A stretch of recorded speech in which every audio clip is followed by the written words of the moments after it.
दुनिया के हर इंसान के पास में ईश्वरीय शक्ति है, चाहे वो किसी भी धर्म का हो, चाहे किसी भी समुदाय का हो।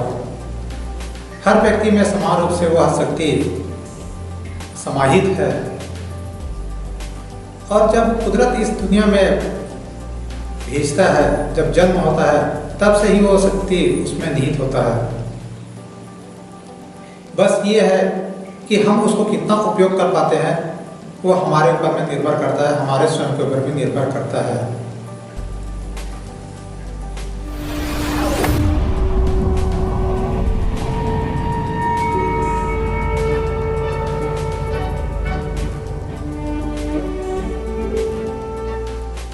आइए जानते हैं भारत के एक ऐसे महानायक जिन्होंने अपने शक्ति का प्रयोग करके उन्होंने इस देश में एक इतिहास रच दिया।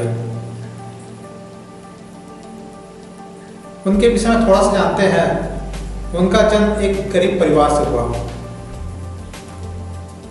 और गरीब परिवार में जब पैदा हुए और उनकी जो ये शक्ति का उन्होंने उपयोग किया और उपयोग करते हुए आज भारत के प्रधानमंत्री बने। और उस महान नायक का नाम है माननीय श्री नरेंद्र मोदी जी, जिन्होंने अपने ईश्वरीय शक्ति का प्रयोग करते हुए आज भारत में एक इतिहास रच दिया। इनका इतिहास रचने का कई कारण हैं। इनका जो निर्णय होता है बहुत ही फास्ट निर्णय लेते हैं और सही निर्णय लेते हैं और दूरदर्शिता के साथ में निर्णय लेते हैं, जिसके चलते इनका पहचानना एक अलग से पहचान बन गया। लोगों के दिलों में राज करना, आज किसी भी परिस्थिति में हो, उस समय हमारे भारत देश के 80 से 90% लोग आज उनको पूरी तरह से सपोर्ट करते हैं। चाहे कोरोना जैसे संक्रामक परिस्थिति में भी जब उनके माध्यम से एक आह्वान किया गया, आह्वान करने से उनके माध्यम से उनको सपोर्ट करने के लिए 80 से 90% लोग घर के दरवाजे में आ करके थाली और घंटी बजा करके, मोमबत्ती, मोबाइल का फ्लैश लाइट जला करके उनका आह्वान का उन्होंने स्वागत किया। इसी तरह से देखा जाए दोस्तों, बहुत ही ऐतिहासिक उन्होंने निर्णय लिया और ऐसे ऐसे निर्णय लिए गए जो कि जब से भारत देश आज़ाद हुआ तब से ऐसे निर्णय लेने का साहस नहीं कर पाया, जिन्होंने अपने साहसिक तथा ईश्वरीय शक्ति के कारण उन्होंने ऐसा कदम उठाया। आज दिलों में राज करने के बाद कहा जाए दोस्तों, वो सिर्फ भारत में ही नहीं, विदेशों में भी उन्होंने अपना वो प्रभाव दिखाया और उस प्रभाव के चलते आज उसे विदेश में भी बहुत सम्मान के साथ में, बहुत इज्जत के साथ में उनके जो विचार है उनको फॉलो किया जाता है। और ऐसे विचारों के धनी व्यक्ति कैसे कर लेते हैं, इसके विषय में आप जानना चाहेंगे। आप भी चाहते होंगे कि काश हमारे पास भी ऐसी शक्ति होता तो हम भी एक ऐसे व्यक्ति बन सकते हैं। यदि आपके मन में ये जिज्ञासा है कि वो कैसे कर लेते हैं, इसके विषय में जानने की, तो चलिए हम उनकी उस शक्ति के विषय में बात करते हैं। और वो शक्ति हर इंसान में है दोस्तों, आप में भी है, मेरे में है, सब में है। बशर्ते यह है कि हम उसको लंबे समय तक उपयोग नहीं करने के चलते आज उसमें धूल जमा हुआ है, उसका इस्तेमाल हम नहीं कर पा रहे हैं। और जिन्होंने इस शक्ति का उपयोग किया है दोस्तों, आज निश्चित रूप से वो सफल व्यक्ति बना हुआ है। आइए उनकी उस शक्ति के विषय में बात करते हैं जिसका उपयोग करके आज वो महान से महान काम को आज बड़ी आसानी से कर लेते हैं। इसके विषय में जानते हैं, क्योंकि इस ईश्वरीय शक्ति को उजागर करने के लिए या उसको तराशने के लिए उसको साफ करना बहुत जरूरी है। क्योंकि बहुत लंबे समय तक उपयोग नहीं किए हैं, तो ये मान के चलिए कि उसमें धूल जमा हुआ है, और धूल जमा हुआ है तो उसको हटाना बहुत जरूरी है। और इस प्रक्रिया को हम 3 भागों में बांटे हैं। 3 तरह से ये मांजने का जो प्रक्रिया होता है और अपने माइंड को ट्रेन करने का जो सिस्टम है, इसको हम 3 हिस्से में बांट करके हम बात करेंगे। पहला है योगा। यदि कोई व्यक्ति योगा करता है तो उसके शरीर में चाहे किसी भी तरह से कोई प्रॉब्लम हो, वो पूरी तरह से स्वस्थ होता है। प्रॉब्लम नाम का चीज ही नहीं रहता। इसीलिए हर इंसान को योगा करना चाहिए, जिसके लिए आज प्रशासन के माध्यम से तथा कई योगा क्लास लिया जाता है या उसकी प्रशिक्षण दिया जा रहा है, ताकि योगा करके हर व्यक्ति स्वस्थ रहे। और जितना ज़्यादा लोग योगा करेंगे उतना वो स्वस्थ रहेंगे। दूसरा है प्राणायाम। प्राणायाम जो होता है हमारे सांस की गति से होता है। हम जो श्वास लेते हैं और उस श्वास के माध्यम से हमारे मस्तिष्क को ऑक्सीजन मिलता है, पर हमारे मस्तिष्क को चलाने के लिए 2 चीज की आवश्यकता पड़ती है। एक चीज होता है ऑक्सीजन होता है, दूसरा होता है पानी की। पानी तो हम पी करके उसको पर्याप्त मात्रा में दे लेते हैं, लेकिन ऑक्सीजन की जो होती है वो हमारे श्वास के माध्यम से जाता है। और श्वास में ही दोस्तों हमारे पूरी मस्तिष्क का नियंत्रण करने का क्षमता रखता है। आप कभी देखेंगे दोस्तों, जब कभी आपको गुस्सा आता है तो आपके दाहिने नाक से बहुत गति से श्वास निकलना शुरू होता है। जब आप किसी भी क्रियात्मक या किसी भी अच्छी जब विचार करते हैं, जब आपका माइंड शांत रहता है तो आपका बाएं नाक से श्वास चलती है।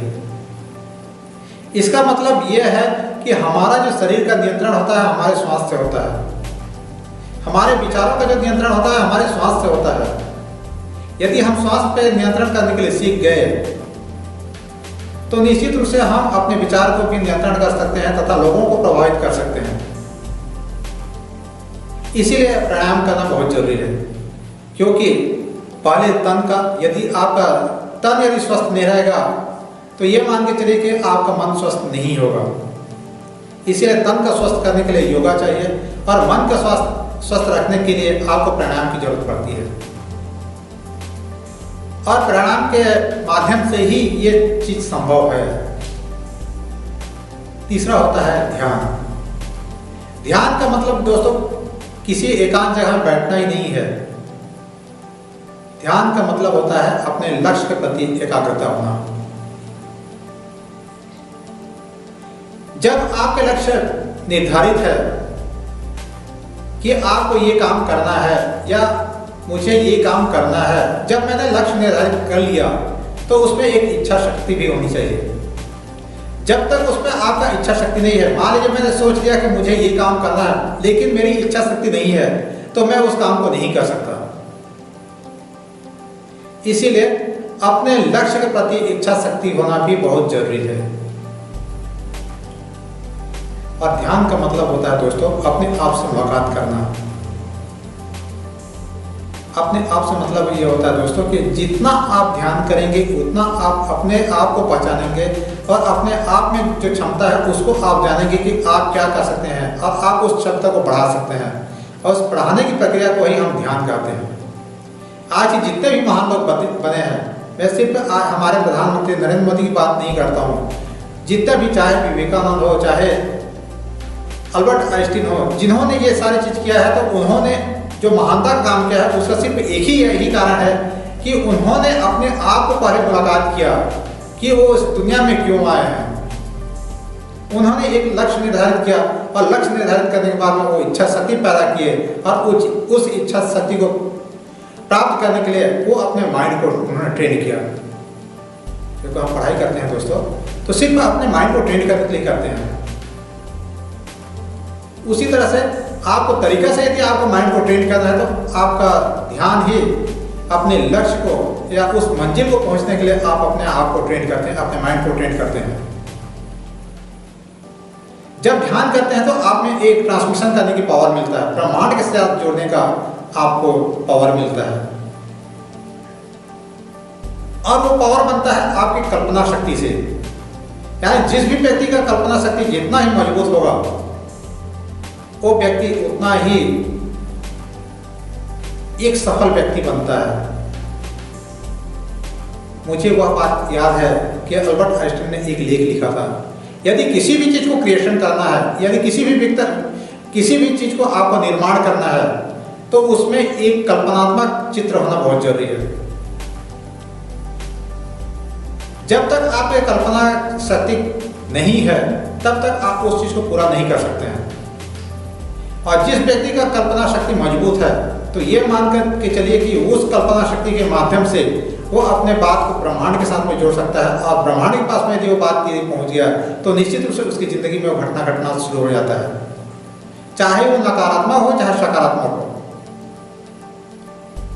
यानी किसी भी तरह से उसकी कल्पनात्मक शक्ति के रूप में पहुंच गया, चाहे वो उसकी शारीरिक रूप से हो, और वो कल्पना शक्ति उसका जितना ही दृढ़ संकल्प के साथ में बनेगा, उतना उसके जीवन में सफल बनाएगा। और इसी कल्पना शक्ति के माध्यम से और इसी ध्यान के माध्यम से वो ट्रांसमिशन करता है। मतलब हमारा शरीर एक कंप्यूटर की तरह है, और यदि दूसरे कंप्यूटर को जोड़ना है तो उसके जोड़ने का जो प्रक्रिया होता है वो आपका होता है इंटरनेट होता है। उसी तरह से हमारा जो एक दूसरे के ट्रांसमिशन होता है, हम अपने विचार को दूसरे के ऊपर में ट्रांसफर करते हैं, तो वो होता है हमारा ब्रह्मांड के साथ में जोड़ना। आज इसी शक्ति का उपयोग करते हुए दोस्तों, आज हमारे देश के प्रधानमंत्री अपना प्रभाव हमारे भारत देश में ही नहीं, पूरे विदेश में अपना ये प्रभाव दिए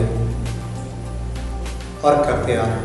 यदि आपको भी ऐसा चीज करना पड़ेगा, आप करना चाहते हैं, तो आप में एकाग्रता होना बहुत जरूरी है, अपना लक्ष्य होना जरूरी है, और उस लक्ष्य को प्राप्त करने के लिए आप में कल्पना शक्ति होनी चाहिए। यदि कल्पना शक्ति आपका मजबूत हो गया, तो आप उसके हिसाब से आप अपने माइंड को ट्रेन कर सकते हैं। जब माइंड को आप ट्रेन करने के लिए आ गया, तो उसके बाद में आप जैसा रिजल्ट पाना चाहें वैसा रिजल्ट आप पा सकते हैं, चाहे आपका नकारात्मक हो चाहे सकारात्मक हो। और यही सारे चीज का उपयोग करते हुए दोस्तों, आज हमारे प्रधानमंत्री माननीय श्री नरेंद्र मोदी यही सारे चीज को करते हुए आज हमारे भारत में ही नहीं, विदेशों में अपना राज कर रहे हैं।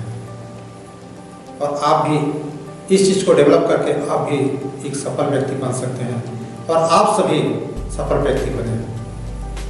यदि आज की बात आपको रोचक लगा तो इस चैनल को आप सब्सक्राइब करें, आप लोगों को शेयर करें,